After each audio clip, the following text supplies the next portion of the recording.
ఇక్కడ విశేషం ఏమిటంటే ఒక స్తోత్రంలోనేమో ఈ సంసారాన్ని వర్ణించి ఇది ఎంత దుఃఖమయంగా ఉన్నది అనేటటువంటి దాన్ని అంతా కూడా వర్ణించి దీని నుంచి నన్ను బయటపడి నాకు ముక్తిని ప్రసాదించు అనేటటువంటి ప్రార్థనను దీంట్లో చేసి చూపించారు.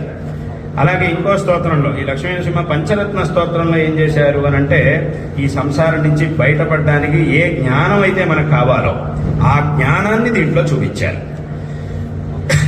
ఏ తత్వజ్ఞానాన్ని అయితే మనం పొంది ఈ సంసారం నుంచి బయటపడగలుగుతామో అటువంటి తత్వజ్ఞానం, అసలు తత్వం అంటే ఏమిటి, దాన్ని మనం ఎలా పొందాలి, ఆ మార్గంలో ఎలా వెళ్ళాలి, దాని విచారణ ఎలా చెయ్యాలి అనేటటువంటి విషయాలన్నింటినీ కూడా ఈ లక్ష్మీనరసింహ పంచరత్న స్తోత్రంలో చూపించారు. అంటే ఒక్క శ్లోకం దాంట్లో చివరికి ఒక శ్లోకం వస్తుంది. ఏమిటి? తవహితమేకం వచనం వక్ష్యే శృణు సుఖకామో యది సతతం అని. ఏమిటి దీని అర్థం అంటే, నీ హితం కోసం నేను ఒక మాటను చెప్తూ ఉన్నాను, జాగ్రత్తగా విను అని. ఏమిటి?